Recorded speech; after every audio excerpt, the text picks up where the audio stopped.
अस्सलाम वालेकुम। डॉलर 262 से 264 रुपये इंटरबैंक हो चुका है। कल मार्केट में मैंने ब्लैक मार्केट में 280 रुपये में बिकते हुए देखा है इसको।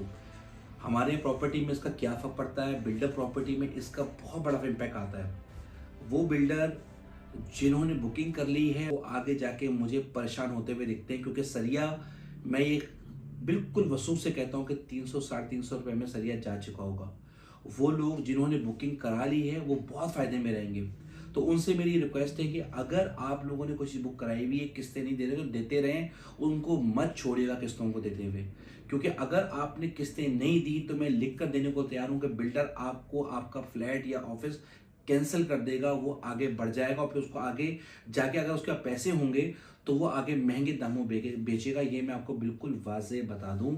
इस अपॉर्चुनिटी को लॉस मत कीजिएगा अगर आप बिल्डर प्रॉपर्टी में आपने ऑलरेडी इन्वेस्टमेंट की हुई है।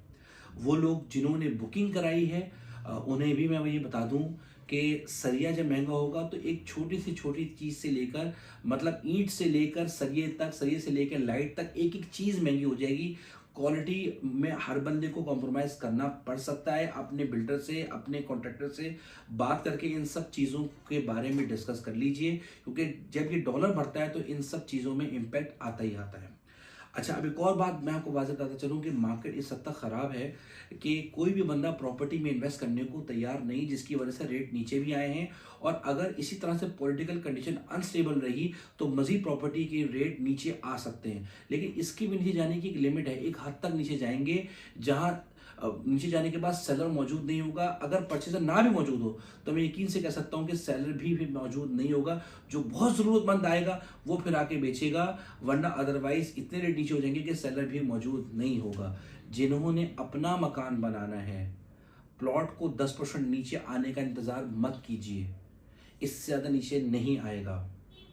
प्लॉट परचेज कर लीजिए, क्योंकि ये मैं बार बार कह रहा हूँ कि कंस्ट्रक्शन कॉस्ट इतनी बढ़ जाएगी कि अगर प्लॉट में 10 लाख नीचे आएगा ना तो कंस्ट्रक्शन में आपके 25 लाख रुपए करीब बढ़ जाएंगे।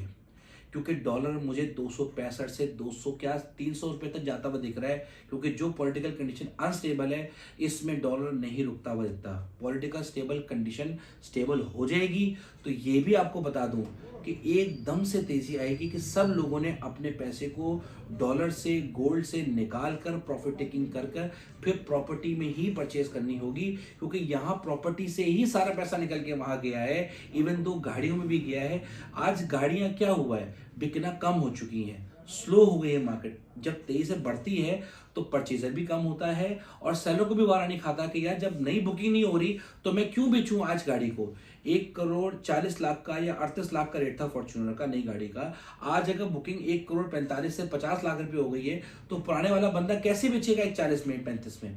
तो इस वजह से नई बुकिंग भी नहीं हो पा रही और पुरानी वाली गाड़ी भी बंदा बेचने को तैयार नहीं है कि रेट बढ़ चुके हैं। ये बात भी वाज़ेह बताता चलूं कि आप अपने आप को फोकस रख के जो चीज़ परचेज करनी है वो परचेज कर लीजिए। इसकी वाज़ेह मिसाल आपको मैं ऐसे दे दूं कि आज पिछले दिनों 15 AB में अगर कोई प्लॉट आराम से 35-36 लाख का मिल जाता था तो आज वो नहीं मिल रहा।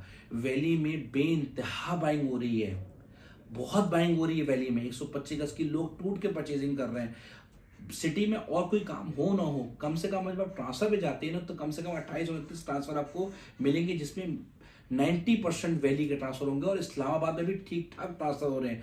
जबकि इसके बावजूद कि ट्रांसफर फीस बढ़ा दी गई, मेंबरशिप का प्रोसेस चेंज कर दिया गया और अल्लाह का भला करे उसके बावजूद मुल्क के हालात इतने ख़राब हैं, ओवरसीज़ कोई भी इंटरेस्टेड नहीं है।